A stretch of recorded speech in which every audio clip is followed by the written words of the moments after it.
from chasing to attracting. What does that look like? If you think about chasing someone comes from an attachment. And what most people think they're chasing, by the way, is people think they're chasing love. You're not chasing love. You're chasing validation. Because as a kid, if the condition to love was approval and validation, that's what you're chasing, because the belief is, if I get this person to like me, if I get this person to choose me, then I can feel love. So it's conditional love that you're after, and the condition to love is validation and approval. So when most people say, or people think they're chasing love, you're not. You're not even chasing love. You're chasing validation and approval because it's the condition to love.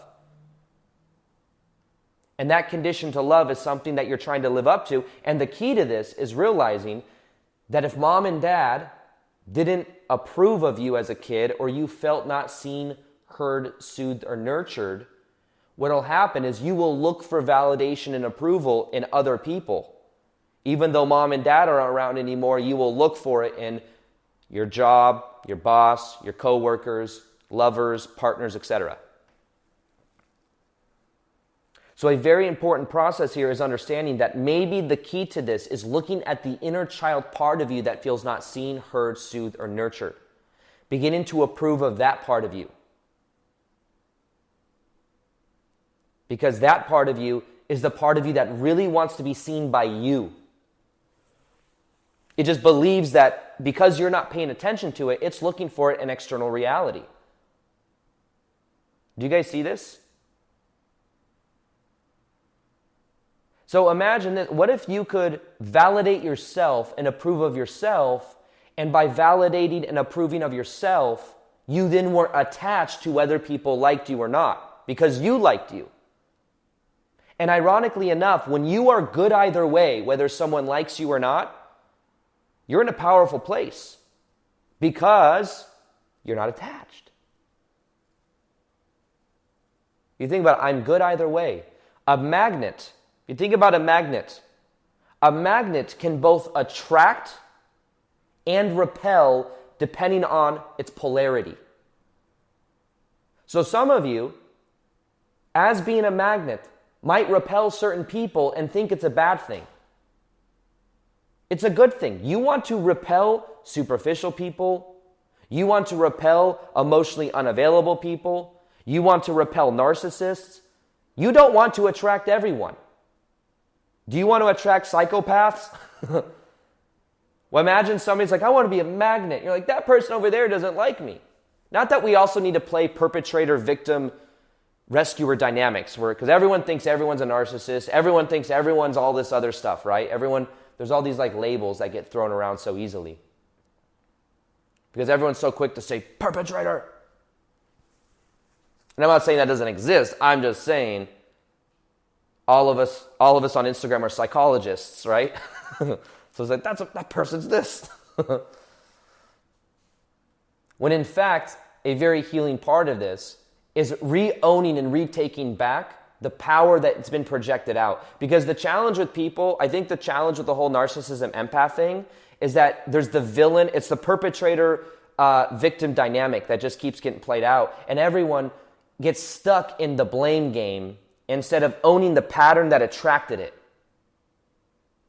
And part of the pattern that attracted it might be that you wanted the approval and validation of the narcissist, the controlling person, the broken person, whatever.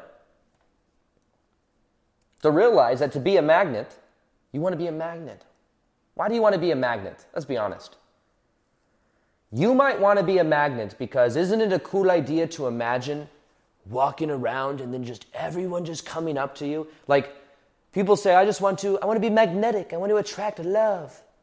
Really, a lot of people, I think they really want validation and approval as the condition to feeling love. But imagine you walk down the street and everyone just comes up to you and they're just like, oh my God, I'm going to compliment your outfit. People are like, you're so beautiful. Everyone just like imagine you're like Justin Bieber walking down the street. Like, do you think Justin Bieber, by the way, likes how much validation he gets? It shows you, doesn't it? It shows you, by the way, that it's not everything. Because you have people like Justin Bieber, who else like gets really reactive in the media that gets a lot of attention, right? These people get all the validation and approval in the world. You talk about Justin Bieber or other big celebrities, what happens after a while?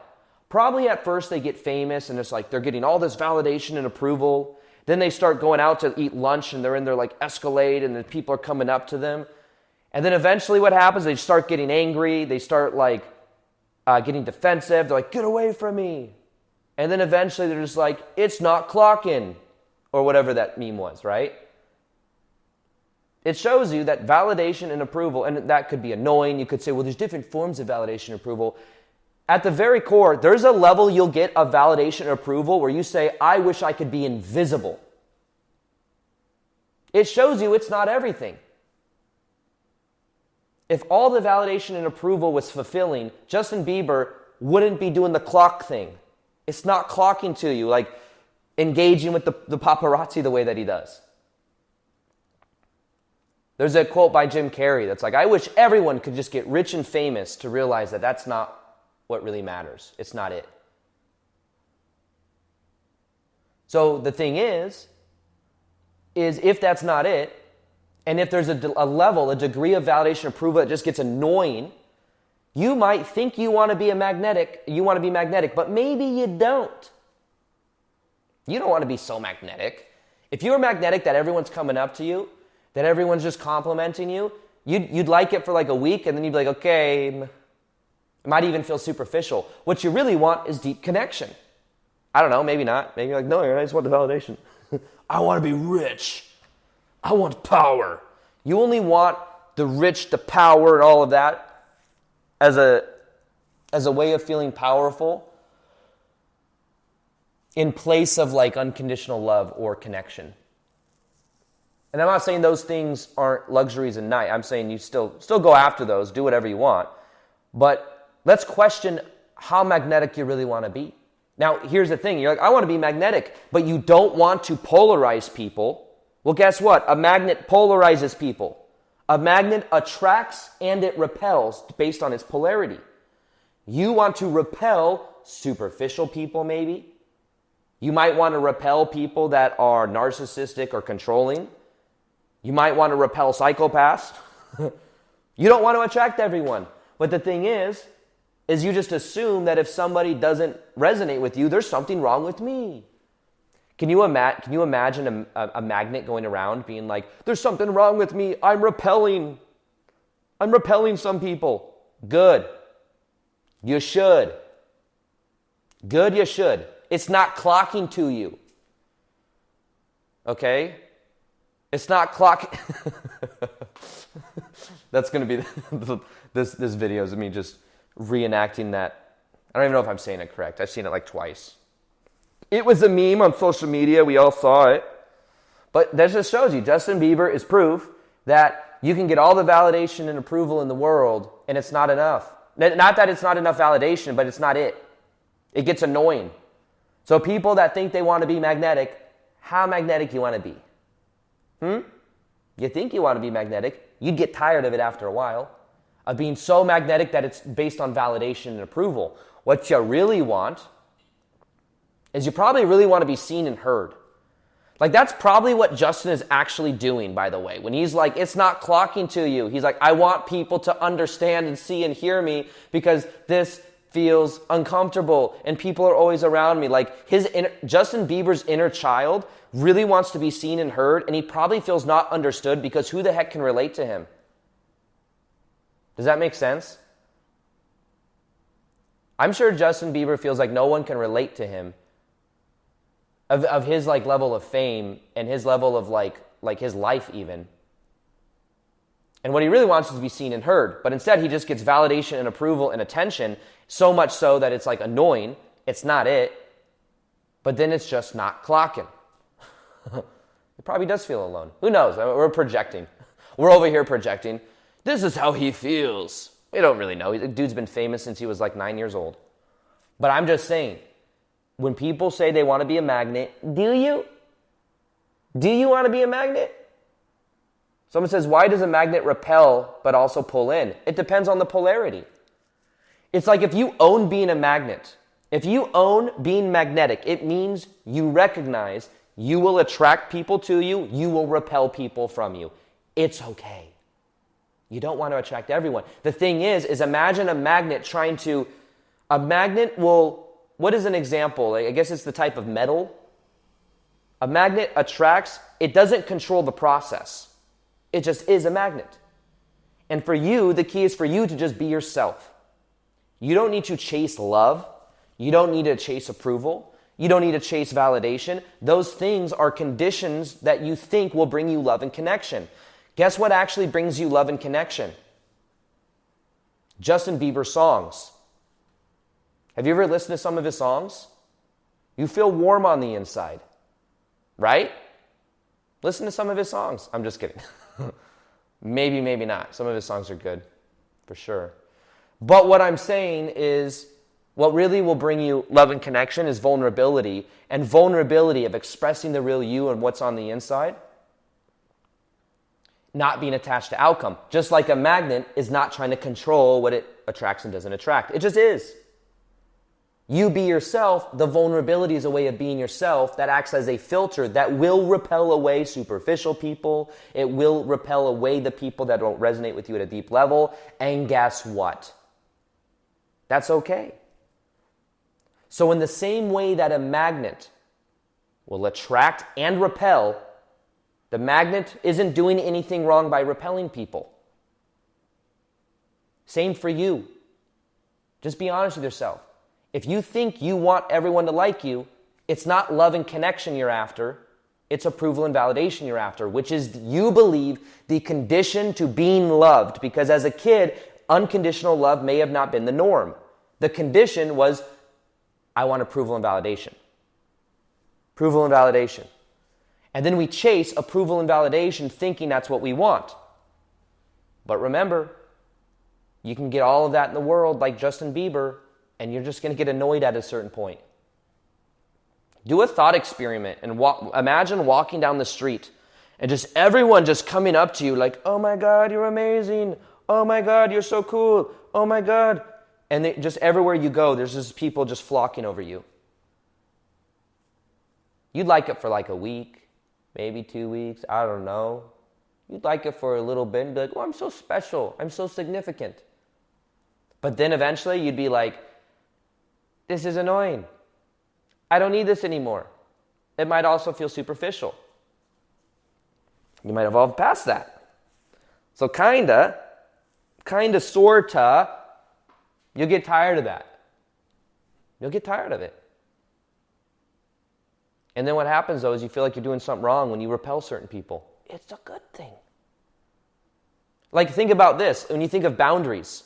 You setting internal boundaries within yourself and then holding that accountable for yourself is a way that will repel people that are normally used to maybe you doing a whole bunch of things for them out of obligation. Do you see that? When it comes to boundaries, if you might be afraid that if you set boundaries, certain people will leave your life. They might. But guess what? The people that will leave your life when you start setting internal boundaries that you can feel safe in are the people that only resonate with the part of you that benefits them. You see that? So it's not a problem. Like the things we think are problems are not problems. They might even be solutions. Your job is as the ego, like the ego is trying to control. Because the ego might believe it needs approval and validation to feel love, because that's the condition as a kid that was necessary to feel safe. But the thing is then you end up playing a game that isn't actually deep, but you end up also you end up abandoning yourself. Does that make sense? You end up abandoning yourself in the process. So what I'm saying, it's not clocking. Maybe it is clocking.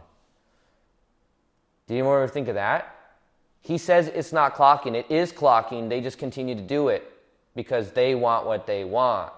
They want the photo. They want It's not clocking. It is clocking. They want the reaction. They're getting what they want. It's almost not clock. Anyways, I'm just playing around with some of these ridiculous ideas, you know? So, if you want to be a magnet, you have to remove the blocks to you being the magnet. Some of those blocks to being the magnet are you think you shouldn't be repelling people. You think you can't lean into tension. You think you can't express the real you. You think you have to lean in and chase, like, imagine a magnet chasing other people to get the magnet, to get people to attract to them. No, you don't have to do any of that. You have to let go of those blocks. Let go of the ego desire to control. Let go of those love blocks that were set when you were a kid, those subconscious patterns. And something we're going to be doing in the 21-Day Magnetic Love Challenge is removing those blocks, feeling more secure within ourselves, feeling more whole and complete on the inside, and learning that when you take down the masculine or feminine shield and you begin to connect to that inner child part of you, you begin to embrace a completely different level of magnetism. So if you do want to join that, just type magnetic, to be a magnet. Claim your magnetic energy instead of thinking there's something wrong with you. There's nothing wrong with you. It's a natural part of the process. It's clocking to you now. It's clocking. Is it clocking? It's freaking clocking. Let's see.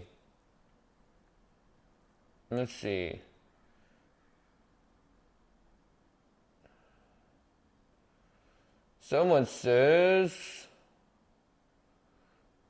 how do we know what real love feels like? A relationship that is based on validation and approval. So how do you know if a relationship is based on validation or approval or on love and connection? Where are there boundaries or limits on what you can express to your partner or the person that you're with? Do you feel safe to express yourself in your most vulnerable moments?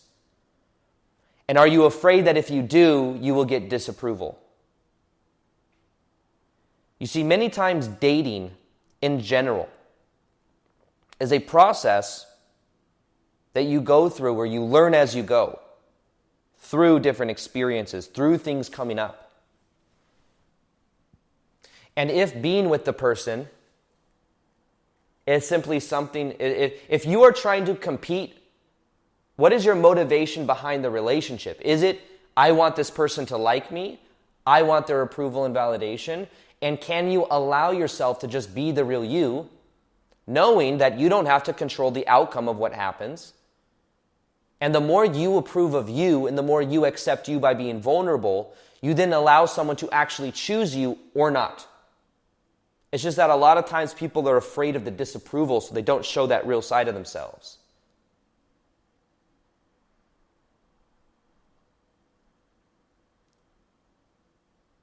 And when you're really in it, when you really have a deep connection with someone, I believe I think there's a certain level where you don't really question it. You kind of just know.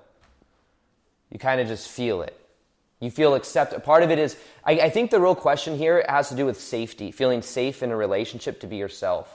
And maybe your pattern from childhood was that you didn't feel safe to express yourself or to be yourself. So you were tiptoeing around mom or dad's validation or approval, which might mean now tiptoeing around a partner's validation or approval.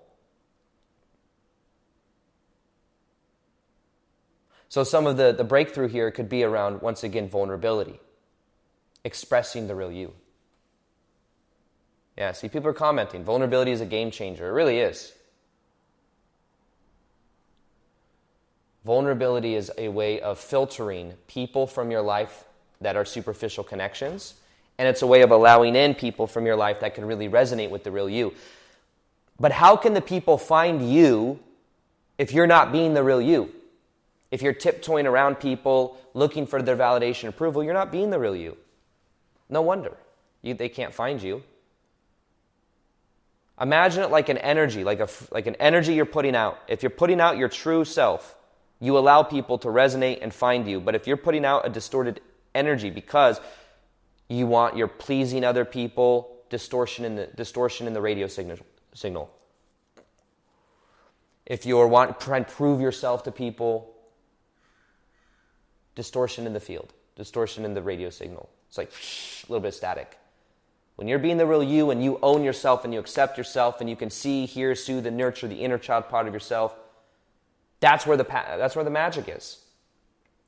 Does that make sense? Does that make sense?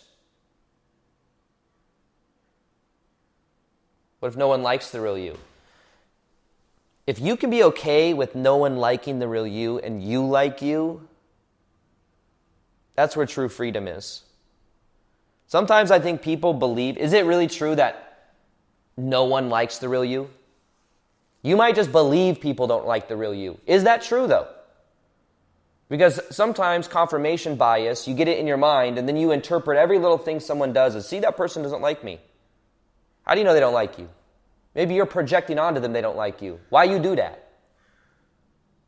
Why you do that? Why you do that? This is the interesting thing around projection. And like, we think we know reality. Your beliefs create your reality. What you believe to be true is what you attract into your life. If you believe no one likes you, you will attract experiences that reflect back. See, no one likes me. I interpret every little sign of a little bit of disapproval as they hate me or something. But you're the one with the belief. And when you start liking you, and you're not attached to whether they like you or not, you'll be free, but you'll find that there are people that like you. So I would question that. That's the person that said that. What if no one likes you? I would question that. And say there are people that like you. You're just filtering them out of your reality because you have that belief. And maybe you get to be right about reality because as a kid you felt like maybe that way. How do I stop fearing death? How do you stop fearing death? How do you stop fearing a breakup? How do you stop fearing all these things? Is it by avoiding them? Realize that every day your cells in your body are dying and being reborn. You're dying every single day. You're dying to your old you every day. And you say, I'm afraid of death. I believe we're eternal spiritual beings living temporary human experiences. We're constantly dying and being reborn every moment. Energy cannot be created nor destroyed. I know that some of these are just like deeper philosophical ideas, but facing it, having the courage to face it, not like you have to go towards the edge of a cliff and face it, but what I'm saying is like,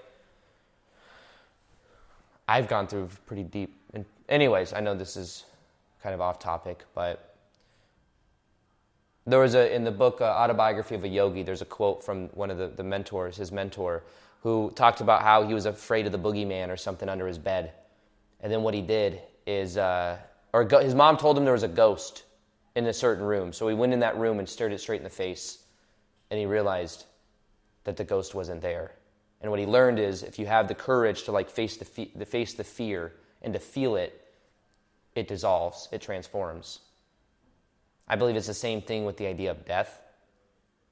You can let yourself feel that fear. You can let it come up. You become comfortable, like okay with feeling that emotion. It might begin to dissolve. You might see that there is no death.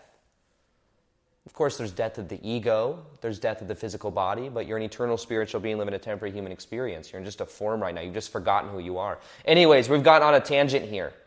We were talking about some stuff and we went a little bit on a tangent. So anyways,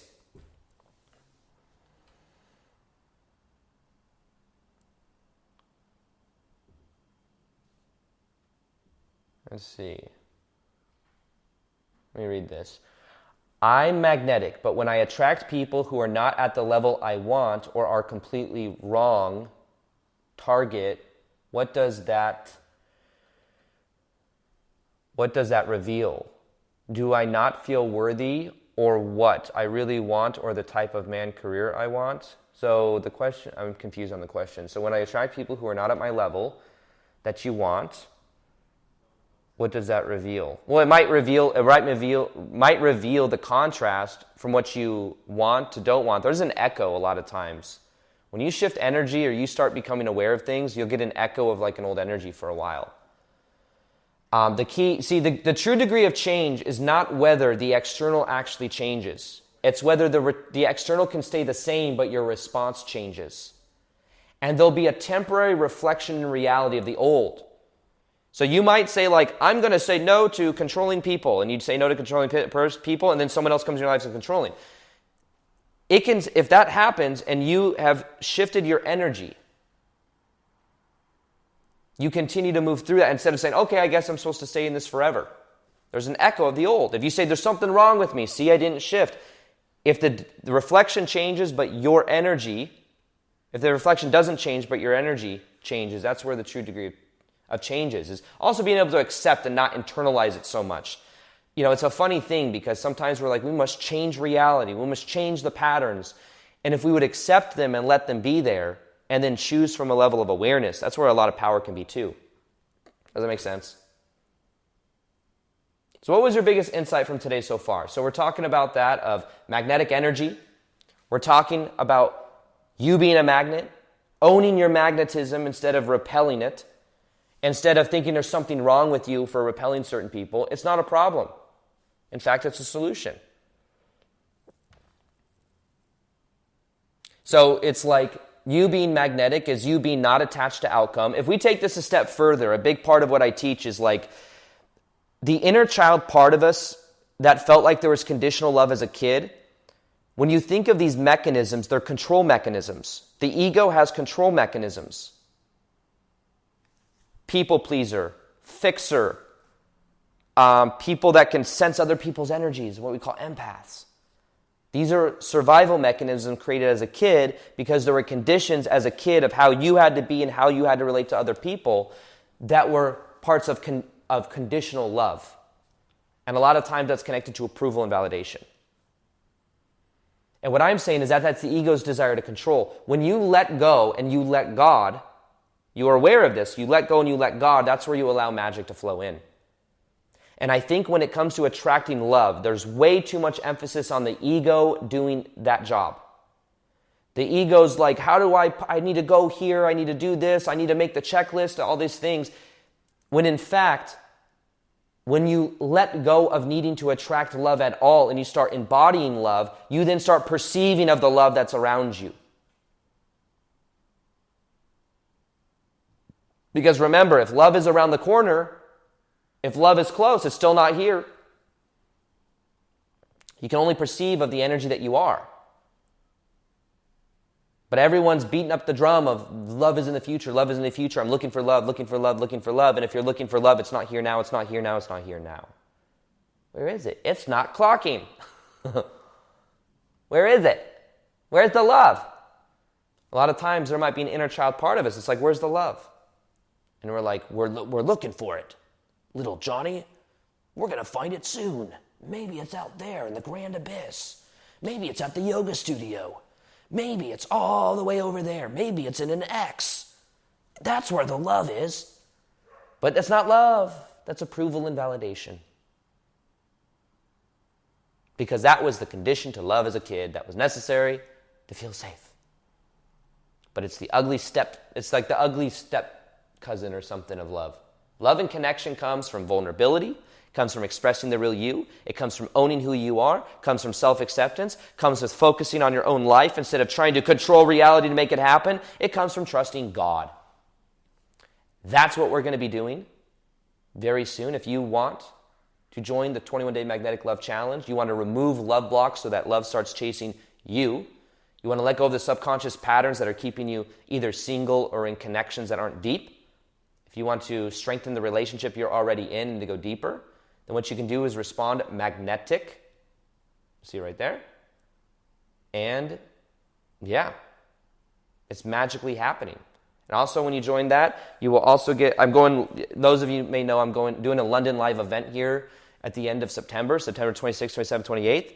If you join the Magnetic Challenge right now, you also get a free ticket to my virtual live event. It's all done via Zoom, which is really cool. So recorded in HD, lifetime access to the recordings, everything. You can join the London live event from anywhere in the world. Watch the replays if you can't make it live. But there's hot seat coaching, live meditations, and group dynamic work that makes it extremely powerful. People are always surprised by that because there's things you do that make it a very powerful experience. So, anyways, yeah, some of you I'll be seeing in London. I can see people in the chat. I'll be seeing a lot of you in London. It's going to be magical. So anyways, I want to thank you all for being here today. Other than that, I'll see you guys soon. You guys like this live? Was this fun?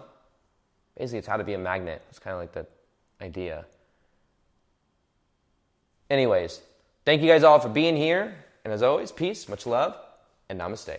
If you want to become a magnet to love, one of the most powerful videos I have is that clip I mentioned from the Miami Live event. Watch this woman completely transform on stage. It's one of my most popular newer videos. Has over 1 million views of just showing someone go through this transformation firsthand. If you want to check it out right here.